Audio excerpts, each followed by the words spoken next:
So Christina, please take the floor. Hello, everyone.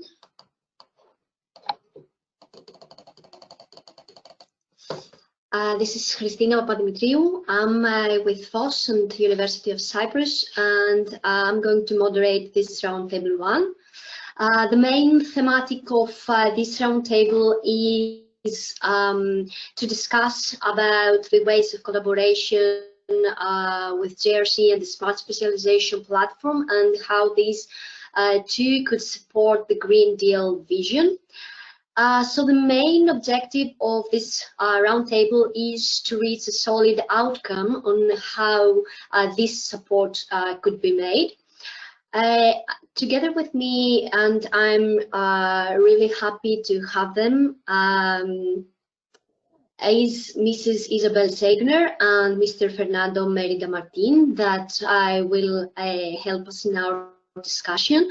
And I would like also to ask all of you to be interactive with us through the Glisser tool. I will give you some questions, and we would be really happy if we could have vivid discussions.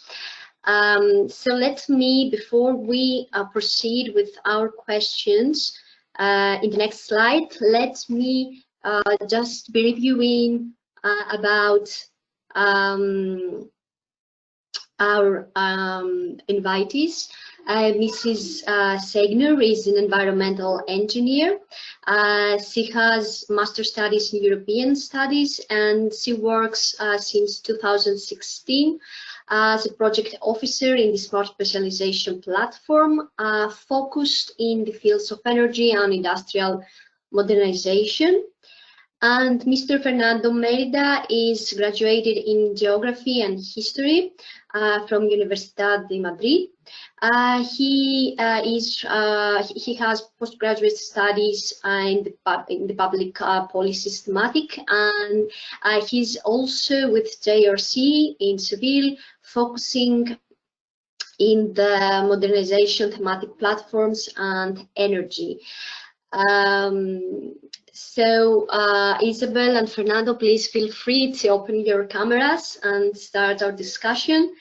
I would proceed with the first question, not to lose time, unless you would like to add something at this point. No, it's fine, thank you. Great. So in the next slide, this is the question that I would like to address to you. I would like to ask you how the Green Deal influences or widens the R&I community priorities. And I would like to hear your insight and your perspective, having experience in the regional approach through the Smart Specialisation Platform. And I would really love to hear how this community from the bottom-up approach will be influenced according to you.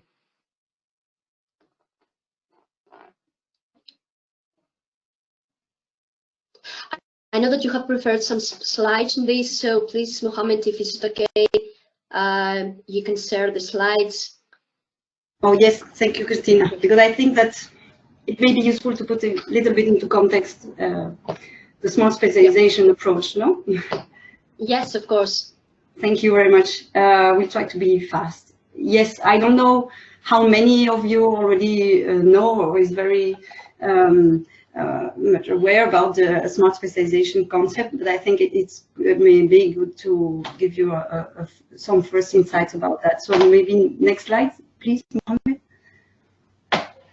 So yes, just to begin with, our S3, so Smart Specialization Strategy, it means actually the national or regional innovation strategies that are developed by the regions and or at regional level or at member state level.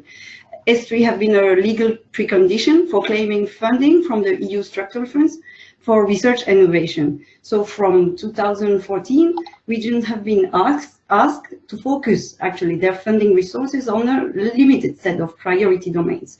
And they had to do so in a collaborative manner. It means bringing together, well, all key actors from the governments, the academia, the businesses, and the civil society, the users. It is what we call the entrepreneurial discovery process. And in this bottom-up approach, they all together have to position their regional capabilities within global value chains and examine the areas of competitive strengths in their regions, agreeing finally in their S3 to focus on a limited number of investment priorities. So the S3 builds on the region's unique assets, local capabilities, knowledge, and what is their potential for linkages also with other regions, etc. It's a key concept in the European regional policy for innovation and for regional development.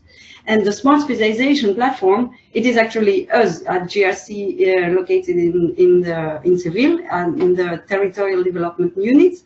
And the platform has been developed in 2011, I think, to help to assist the regions and the member states to design and to implement now their strategies, their S3.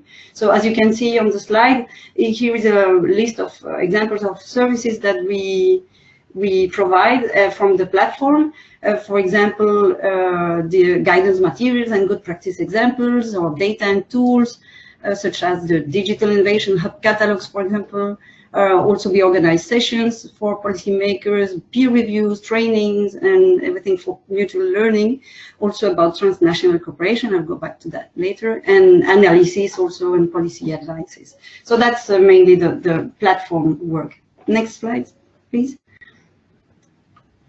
So having said that the region had to decide on specific priorities to focus their funding for research and innovation, we have seen a few years ago that many regions have, of course, complementary priorities, topics, and we decided to create 3 thematic platforms, one on agri-food, on energy, and on industrial modernization, because they were the most selected priorities across Europe. So these platforms, from this platform, we help to connect the regional innovation ecosystems, and we provide an interactive and participatory environment where the interregional cooperation can happen. The 3 platforms help regions to connect together to create interregional S3 partnerships. I'm sorry, because there are many different partnerships and platforms across Europe, but this is the thematic interregional S3 partnership. There are today 32 partnerships from 208 regions and countries across Europe. Regions have decided on the bottom-up approach again to work together around common areas of interest, and I can explain you a little bit on which topic after that. But the idea is, of course, it was to join forces and complement their strengths in order to avoid duplication of resources, funding resources, duplication of human resources, of course, of capabilities, of even the labs, etc., and to increase the critical mass in order to enhance or even create EU value chains across Europe in those specific topics. So the idea is to build synergies on also with other initiatives, and for example, Pantera is fully complementary to our platforms and partnerships. So next slide, please. So very briefly, just a slide so that you have the information and you can check online. There is a link there, a little bit more information on each platform. The Agri-Food platform, for example, has supported the creation and the development of 5 partnerships. The topics are there, and there are 4 DGs from the Commission involved in this platform. So DG Agri, of course, DG Regio, DG RTD, and JRC, which is us. Next slide, please. The one on energy was the first created, actually, and it is maybe the one that is more linked to the activity today, of course. There are 6 partnerships in energy currently active, and also there had one activity specific on heating and cooling, done by JRC with regions, but not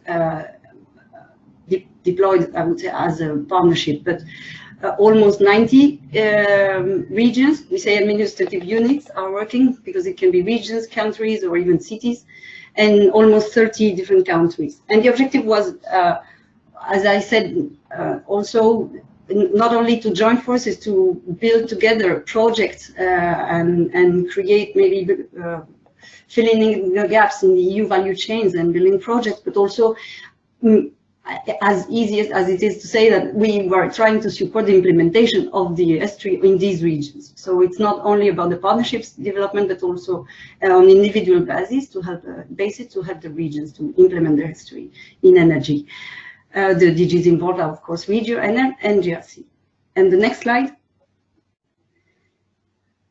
And this one, the third platform, is on industrialization. There are many partnerships, 21 on very wide range of topics, from photonics to 3D printing, also on chemicals and 3D and social economy, for example. And the DG Grow is also involved in this platform. You can find many information on each of these partnerships online, and if you have any question, you can also ask us. And I think that the next slide is Fernando, who will be presenting it. Correct? Yes. Yes. Hello everyone. It's a pleasure also for me to be here in this very interesting webinar that Pantera has organized. Thanks for inviting us. Well, I think that we have prepared this presentation by introducing the main objectives, topics, and contents of the platform. And now it's the 3 slides that we have now for you. I think that we can start by answering the question that Christina has made us before our presentation, because we are going to try to show you how we feel, how we understand that the smart specialization concept and the smart specialization platforms and the smart specialization model could contribute in the next programming period, and in particular in the development of the objectives of the Green Deal. So we are now in the process of defining a new framework in which the smart specialization strategy has to have a relevant role to play. Of course, when we have put this slide here talking about new EC priorities, that in fact are the EC priorities for cohesion policy, we have done that because we consider that within this cohesion policy environment, there is a comfortable scenario for the expected Green Deal achievements.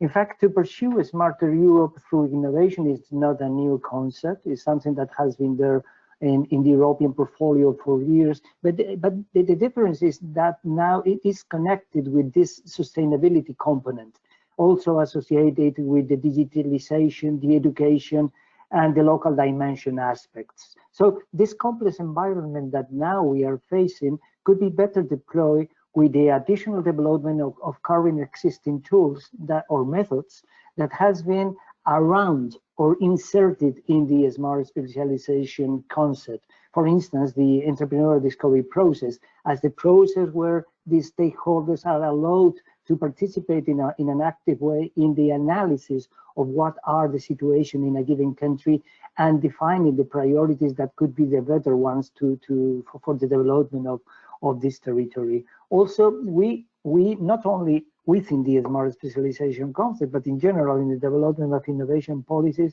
we have been working in identifying synergies, not only among funding instruments, as it was considered many times that when we from the Commission are talking about synergies, we are talking only about synergies between the framework program, the Horizon 2020 and the cohesion funds. But we are going more beyond that and trying to identify synergies among policies, among regulations, among instruments, and so on. And of course, in our opinion, coming from these thematic platforms, this smarter Europe, this greener Europe, this more connected Europe is going to be a reality if we strongly develop the interterritorial cooperation as we have been doing during these years in these partnerships. So the next slide, please, Mohammed.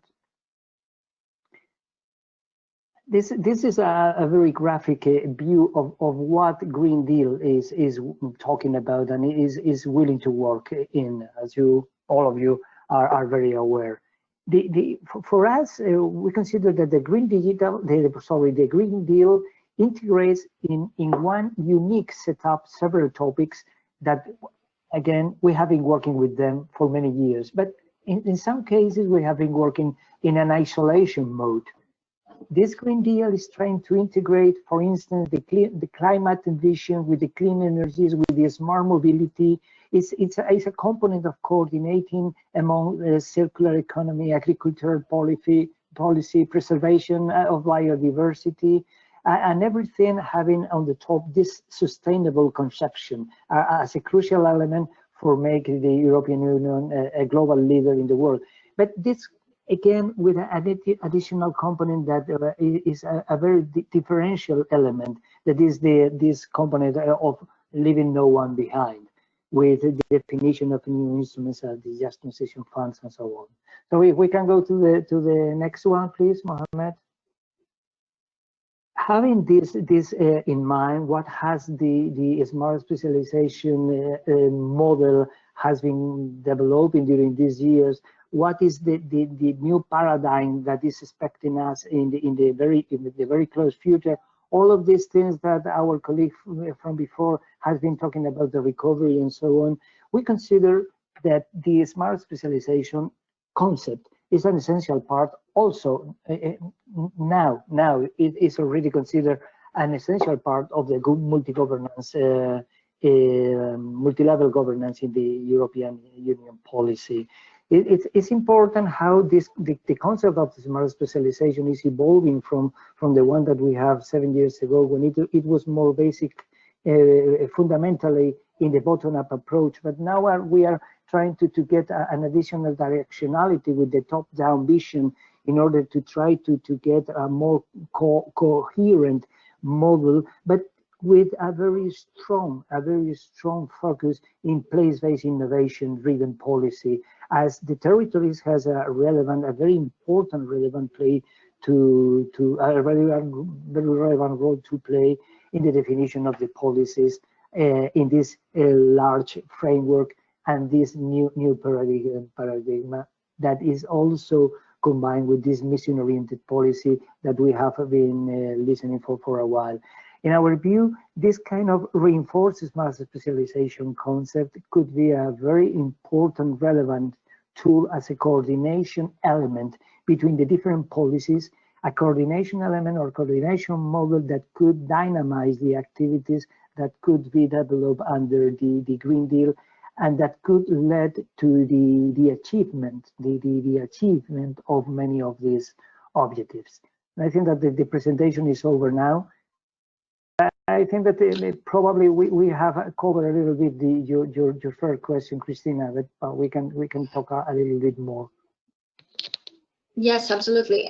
Thank you for your feedback. I think that what was really interesting is that you shared with us what the Smart Specialization Platform is, in order to for the ones that they are not familiar, to know what the activities of you are, and of course through this approach how JRC and Smart Specialization and how they could support the Green Deal objective was obvious. From what you have said, Fernando, I keep that of course we need to have a single process that would support the Green Deal objective, and we need a coherent model that would combine in the best way the bottom up and the top down approaches. From your activities and what you have been doing in the Smart Specialization Platform, the network, the synergies and the promotion of the interaction among the territories and the regions are really important to the just mechanism of Green Deal, in order not to leave anyone behind. So I think the way that the priorities are changed and the way that they are shaped by the Green Deal, of course Smart Specialization JRC has a significant role to play there. Definitely, I think that your answer was to the point. From my side, I would like though to hear the audience opinion on how they perceive the Green Deal, what the Green Deal is all about, and what does it mean for them. So if we can proceed with the next slide, I would like all of you to go to the Glister tool and please give us your insight. There are 4 questions that will follow, 4 of questions that are related to the Green Deal and are connected to its objectives. And you have the right to select 1 to 3 answers. As it's the first time you probably use Glister, and it's the first time you use it throughout our workshop, please feel free to send any question to Mohammed in order to make sure that you leave your feedback and you interact with us in the proper way. You will have 1 minute for each question in order to complete it, and hopefully we will have some vivid discussions in the next.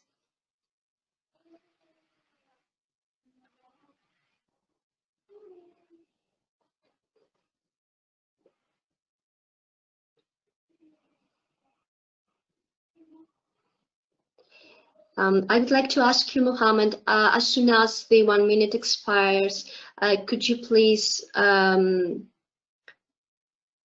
with us the result? Okay.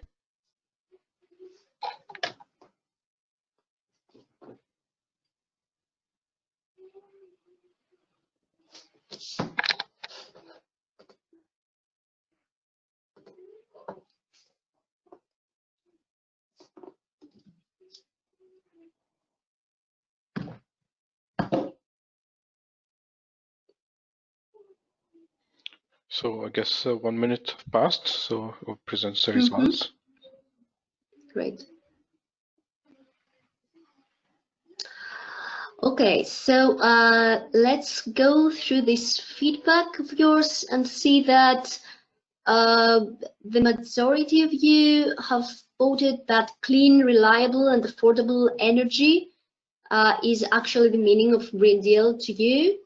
Climate neutrality and transition to a circular economy, while other selections as zero pollution Europe, preserving Europe's natural capital, and sustainable transport have left behind.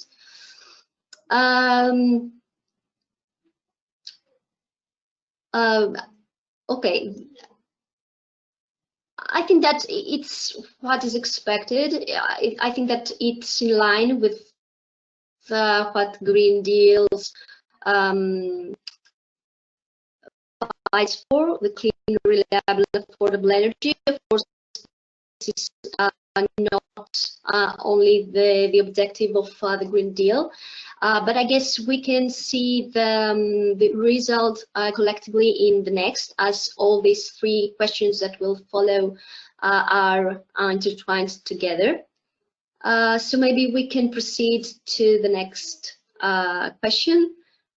And maybe Christina, may I intervene? Sorry. Of course, yes. Yes, please. I think it was a good moment to see that, of course, everyone in each region, country, and person even has a priority. No, we can see that some will focus on transport and others on biodiversity or energy. So what S3, for example, can provide is that exactly what we are. Fernando was talking about. Innovation happens on a place, in a place, no, and regions work on where they are the stronger and where they have innovation capacity, etc. What is really good with our work, our platform, and the S3 model is that we can share this innovation across Europe, and we can build all together. So it is fine that not everybody is working on everything. It is exactly what specialization means. We have to.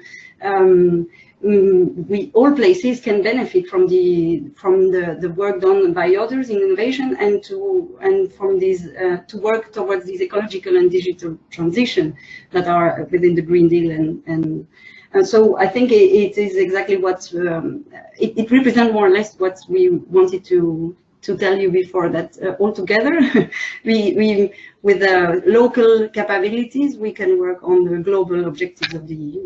Mm-hmm. Yeah, Exactly. Excuse me. Yeah. This is very well said as far as specialization and appetites for each one of us. But if you look at the slide, it's disturbing because the overall goal is climate neutrality. And if we miss, especially us, this community of the 55 people, to vote overwhelmingly on this, something is wrong. Either how the Green Deal is communicated, or was communicated, or we have not grasped the essence of it. The overall goal, my dear friends, what is it? Is neutrality. You can achieve this neutrality via various pathways. But you asked us in this question, what does the Green Deal mean to you? So I'm a bit, you know, I don't want to say disappointed, I'm disturbed. Okay, thank you for sharing your opinion with us. I can totally understand what you are both sharing. I think this figure can be seen under two prisms. Let's say the first is what Green Deal means to you, not assessing the Green Deal itself, but put forward the main competencies of the regions. So I think that we should choose to read it this way. The competencies of the regions and the countries where these 50 people come from is seen in this slide, and not it's not a misunderstanding of Green Deal, let's say. It's just a mirroring of the needs from the regions, as Isabelle said previously. That's why what I think we should go for this figure. Of course, I totally understand what you're saying and what would be the objective and the main topic of Green Deal, but I think that Green Deal through this slide isn't cancelled. It's just the competencies that are shown. Any other opinions or feedback on that, or we shall proceed to the next slide? May I intervene only for a moment? Yes, because I think that I was a little bit lost with because I think that in this question it was going to be also a question regarding the opportunity for a systemic transformation. Is somewhere there or not? I don't see it. Because, well, yes, there are some. Yeah, there are some questions that will follow. Yeah. Okay. Sorry. So then I will wait. Okay. So I think that we should proceed because we're having some other questions that I think that will incur more vivid discussions in the next. So, is the Green Deal technology neutral to you? You have 30 seconds to give us your feedback, and then Mohammed, you should proceed and share with us the results.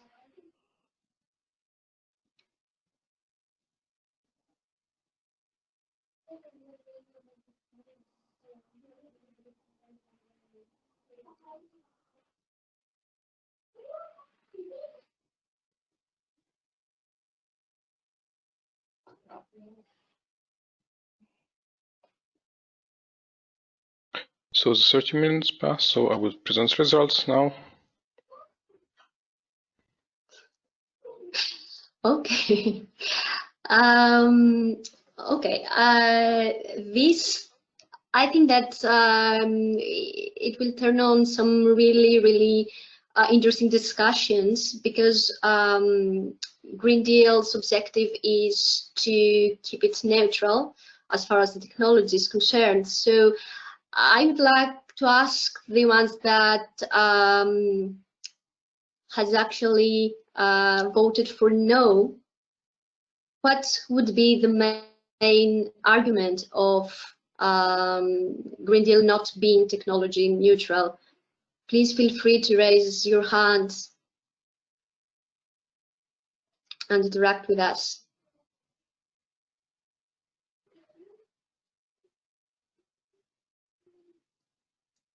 Half of you have voted for no, so please raise your hands. So feel free to unmute your microphone and just speak. Yes.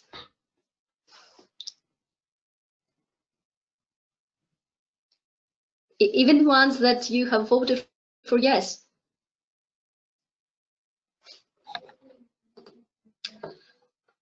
Okay. I will try to personally ask someone to start the discussion. So I would like to ask, although this is anonymous, but I would like to ask Venizelos what has voted for. Why did you ask me?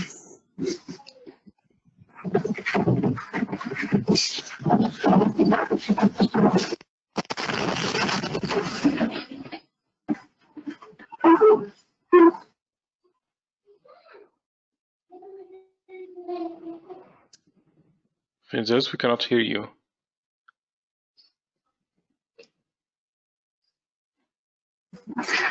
Yes, okay. The Green Deal has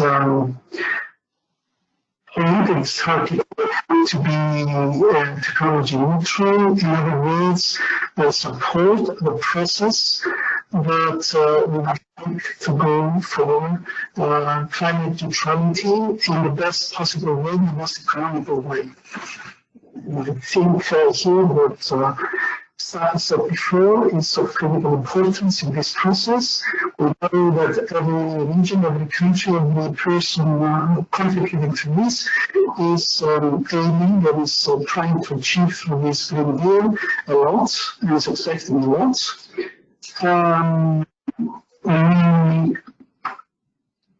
We feel that the Green Deal new approach is already quite ahead with what is being discussed in order to present solutions forward and how to support the process through this billion of euros that was to be given through research and innovation to support.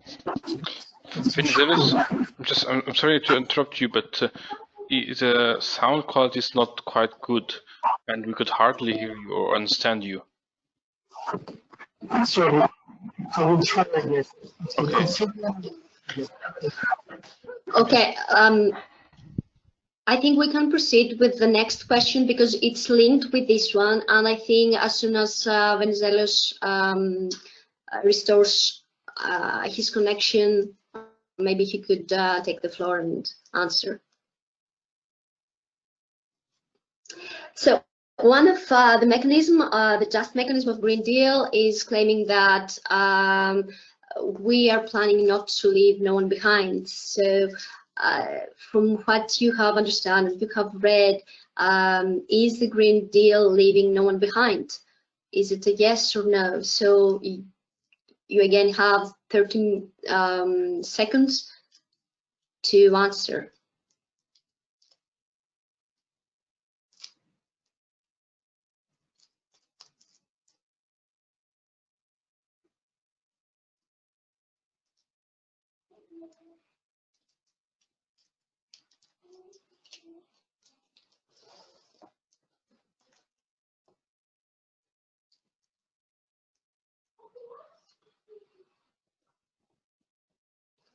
Mohammed, please feel free to share the result as soon as this time expires.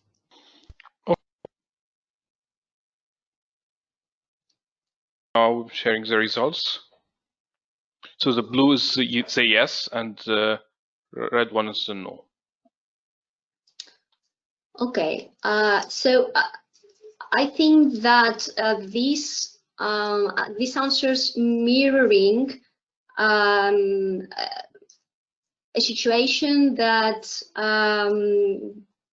some countries are confronting right now. They are left behind in smart grids investments and research and innovation. And one of the objectives of Pantera was to boost and leverage these investments, because some countries are definitely left behind. So I think that this mirrors the main considerations. Again, this is not a criticism in the Green Deal, it's just the mirroring of the considerations that the different regions and research and innovation communities of the regions are facing, at least the way I see it. Is anyone would like to add something on that? Christina, this is Fernando. Mm-hmm. Yeah, I completely agree with you. I think that this is more a perception based on the experience of the past, probably.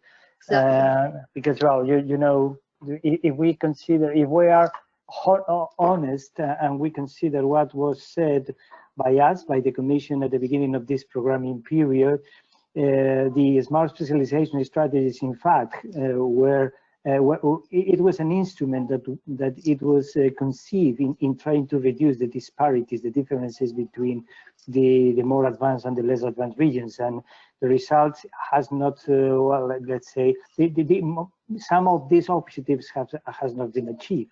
So probably this tendency, I'm thinking that probably the next period is going to mean more or less the same. I think that is behind this answer. But the difference that we would like to reinforce, to stress in the analysis of the time to come is that probably we are now in a position that we were not some years ago. For instance, in 2014, we are now in a completely different environment. We have been looking at different scenarios that are pushing us as a community to really change the mind. And the Commission is now trying to push in this changing of mind changing. The Commission is trying to change the mindset.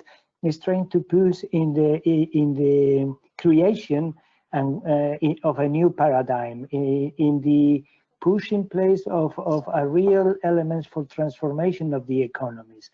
So of course I fully understand this negative perception, but I would stress the relevance and the difference that we are living now in the current moment.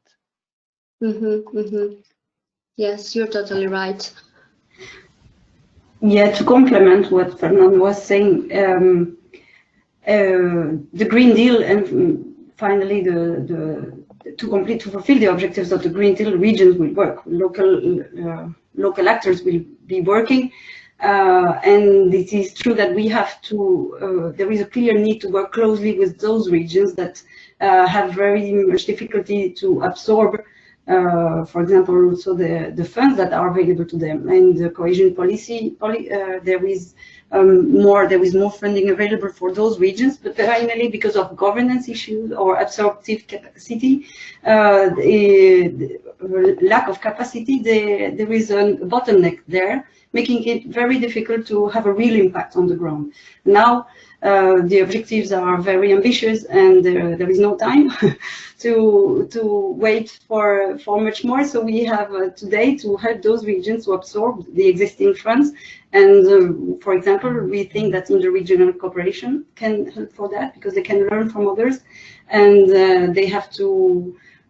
We have to help increasing the capacity of local authorities to use all those available funds, also the new funds that are specifically dedicated to those regions through the Just Transition Fund, for example, and we have to help them to manage and steer those investments and bring the innovation along the full value chain and to make it real on the ground. No. So we'll be there for that if we can. Yes, that's true.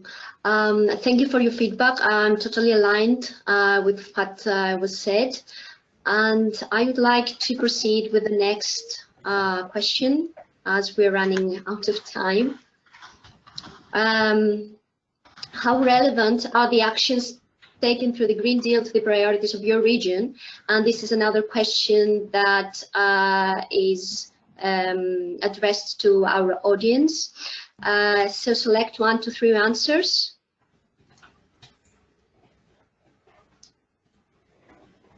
In the next 30 seconds. And please, Mohammed, feel free to share the results.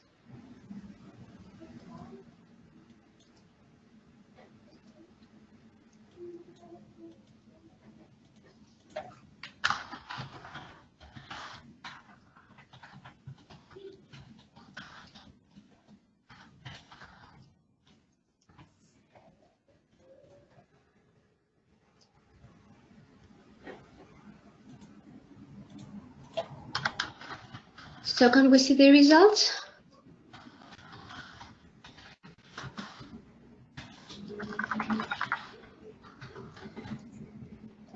Okay, I think that most of you are familiar with the main competencies of your region, along with the barriers that you may confront every day. And this is a mirroring of the situation. So I would not like to focus on that. I would prefer to proceed with more questions, and of course your feedback will be analyzed thoroughly in the next. So let's proceed with the next questions. The next question is addressed to Fernando and Isabelle, and of course to all of you that would like to discuss with us.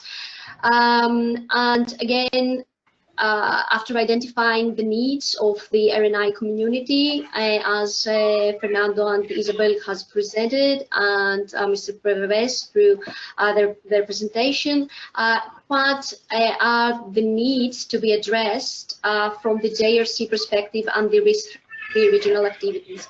And I would like a quotation from both of you, Isabelle and Fernando, and please make sure to include in your answer thematics and issues as the policy response, what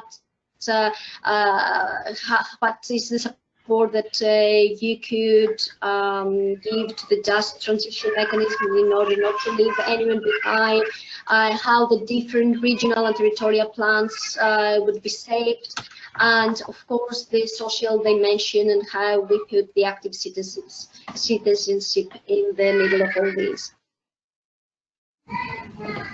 Very, very difficult question, Christina, because you put the finger where, for example, the policy response and the investment leverage and everything of this is still a challenge, actually, also in the S3 way of working. I think very much has been learned during this current programming period since 2014, and we can take advantage of what has been learned. But indeed, I think a very good way of working is this, what I said before, this entrepreneurial discovery process, this governance also learned from the S3 method or the S3 model. The governance model of S3 can be used probably for the Green Deal and in general to ensure that we are answering the needs of the RNI community, as you said, because it integrates many levels of governance. Actually, it's this multi-level way of working. It includes not only the local and regional. It should be connected with the European national and European ones, even the international level, and it should include all kind of factors. From the businesses should inform about what are the needs they have. The academia is there to answer about the needs, how these needs can be answered.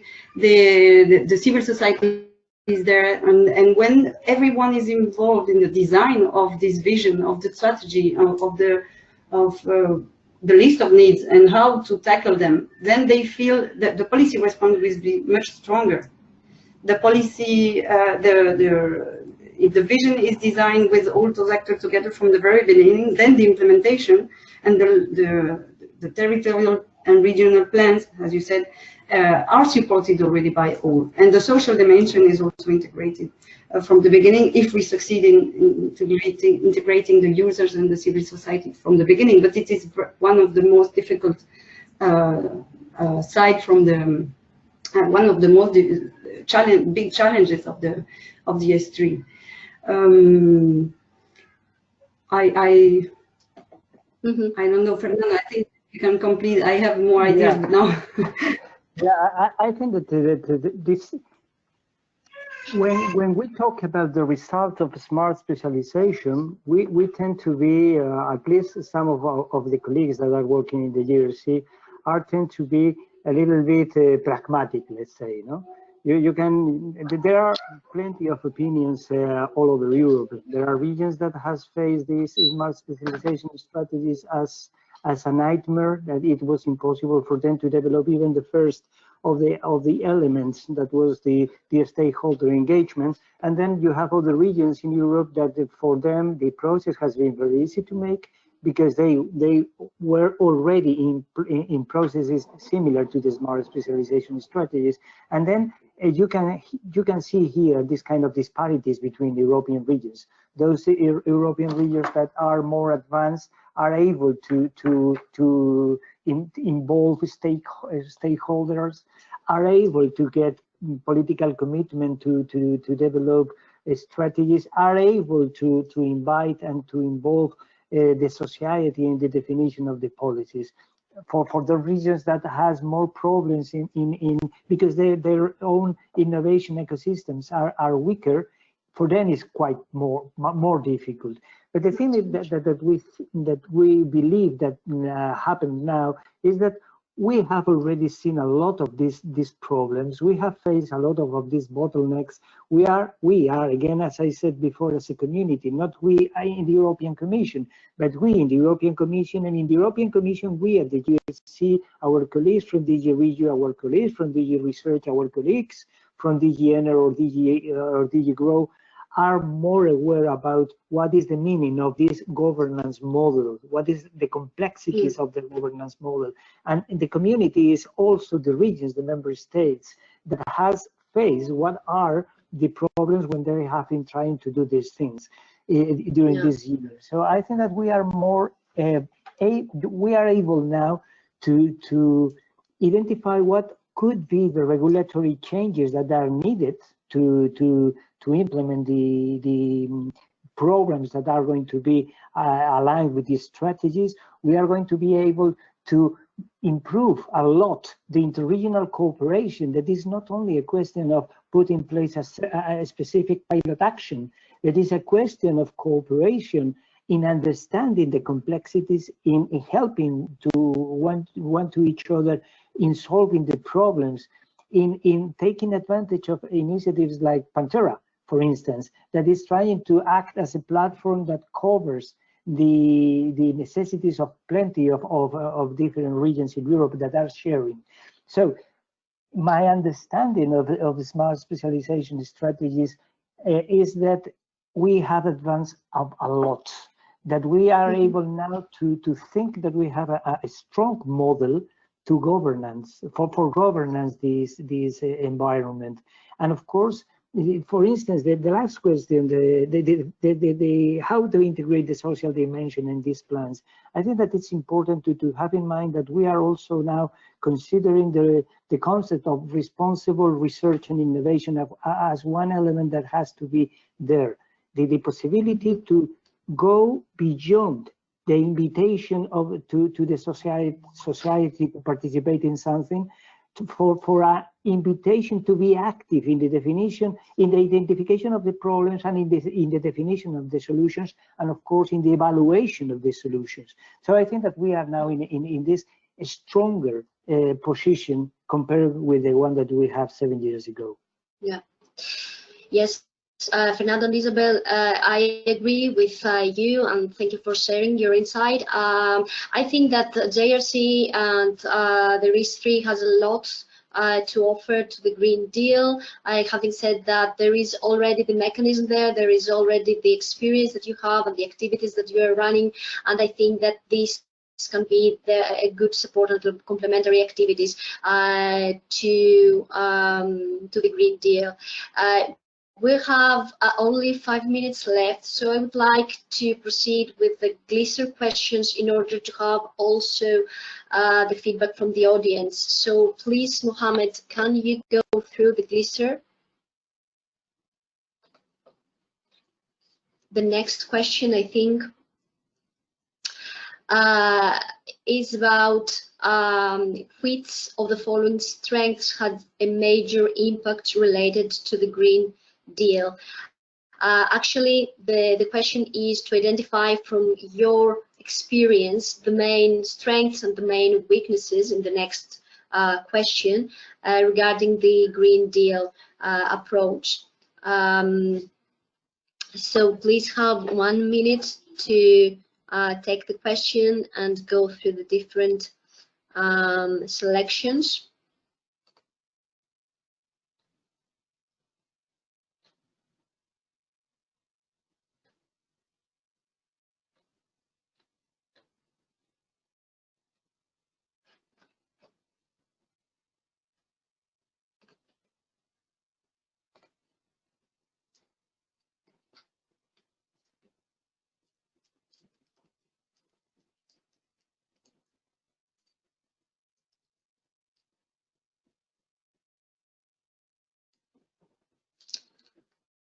Mohammed, could you please share the result and we can, okay, you can see that they're still voting, the audience is still voting. Okay, there's a big granularity here, and of course this is because there is different competencies and different strengths in each of the regional research and innovation community. Of course, we will go through the results and analyze it and share it with you after the conclusion of this workshop. So let's go through the next question, and please select the weaknesses. What would be the weaknesses and what would be the weaknesses that has actually a major impact related to the Green Deal? Again, 1 to 3 answers.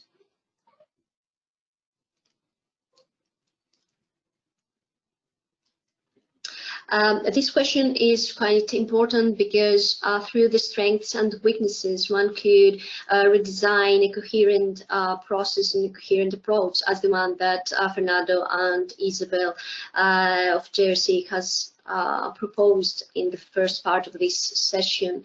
It's really, really difficult to identify from a top-to-down approach what is missing in the regional level. But this is a great opportunity for you to also host the bottom-up approach and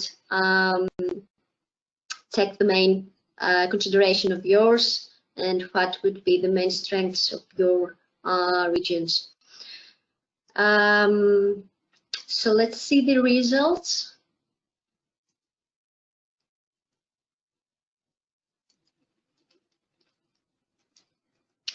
Again, there is a granularity here, but you can see a slight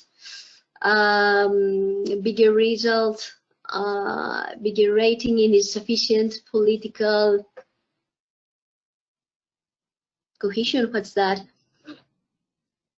It's about the political commitment. The political commitment, and that makes sense. And of course, the lack of capacities, and that's what Isabelle had already said about the lack of capacities, administrative and financial, especially for the countries that have left behind in R&I, smart grid investments. I have another question for the audience. If you could proceed, Mohammed. This is a question about the platform, the Pantera platform, and how our platform, that's called IRI, and Isabelle will look about more in the next session. But I would like to say a couple of things regarding how this platform could actually contribute to what JRC and the Smart Specialization could contribute to the European Commission. While I'm speaking, Mohammed, you could proceed with the next question that is referred to the audience, and this is the last question for this first round table. There's a set of questions about what would be the main functionalities of this platform, and what, from your side, what you would think of really useful feature of our platform. So go through the questions, and please rate how useful you think that the certain characteristics of the platform would be for your regional and research endeavors need.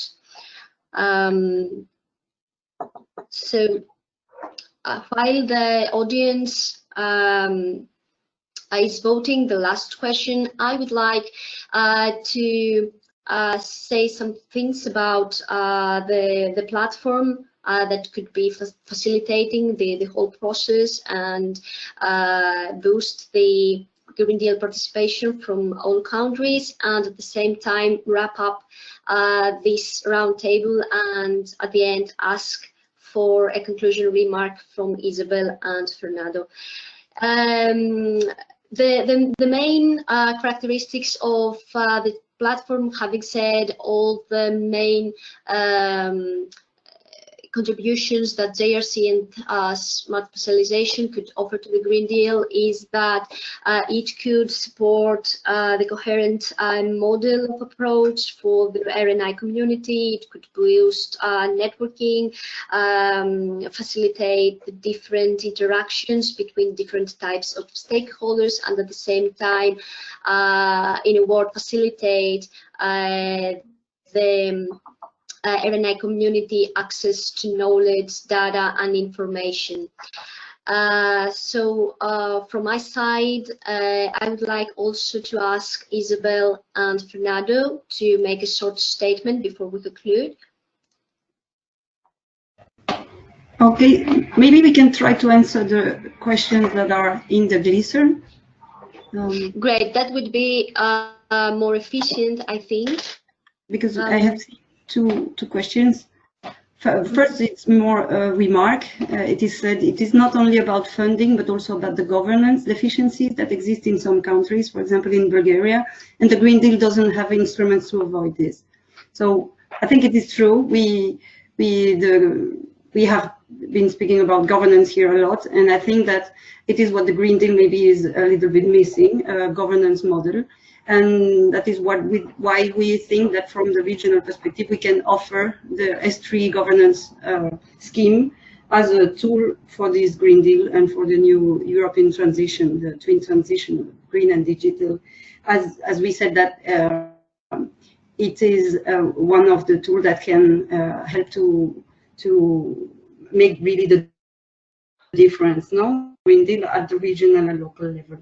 I don't know if it is totally true that in some countries like Bulgaria, and we have been working, for example, specifically with EU 13 countries during the workshop, working over 2 days on this topic of governance. There are many issues to be tackled, and one issue was the political commitment, have such a leadership, to a good mandate, also to the administration to be able to implement the S3 in a well coordinated manner. But there are ways to get out of this deficiency and to learn from others. And for example, we invite EU 13 countries to work more in those partnerships, interregional partnerships we mentioned before, because they get access to a lot of information, and they learn very much about also governance and way of working from other regions that are, like I would say, stronger or more leaders in RNI. And so Maybe that is a way, for example, to get in touch with others participating in the partnership. And the other question in the glisser is, this is a, so I can read it now because these are selections of one question that is related to how our platform could be actually supporting the Green Deal through the JRC. So through the glisser, everyone in this audience could put their vote to the rating actually of how this platform could be really supportive to them. So I guess we will see the results after the workshop and analyze it a bit, and we will share it with all of you for your comments and any feedbacks. If I made a final statement on my side, I think that just in connection with this question, I think that it's essential, the platform that you are offering, because there are a lot of things that could be covered through this kind of instrument. Even the question that the Bulgarian colleague has introduced, that is crucial, as Isabelle has said, and you, Christina, has agreed. The capacity building is a question that is in the core of any innovation activity in any given country. The capacity at all levels, not only the technical capacity, but in most of the cases, the administrative capacity of those that are responsible of the development of the strategies and the programs is something that is a key. And I think that a platform like yours could help a lot by offering information about different practices that are in place. And of course, we can collaborate with you.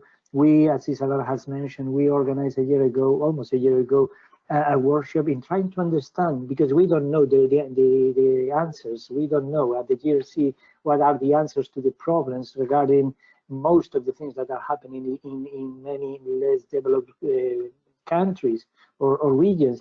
But we want to understand, and together we will try to find the solution. We will try to find the good practices that could be in another territory, or we can try to understand better why the problem is there and how to solve it. And I think that again, your platform could help enormously. Yeah. Yes, indeed. More details about the platform and how it can be helpful will be followed in the next. Thank you all for contributing in this round table. Thank you, Isabelle and Fernando. Thank you for your feedback, and of course the audience for participating in the glisser tool. Mohammed, I think that this is the conclusion of this round table. Thank you. Okay, thank you. So, Venizelos?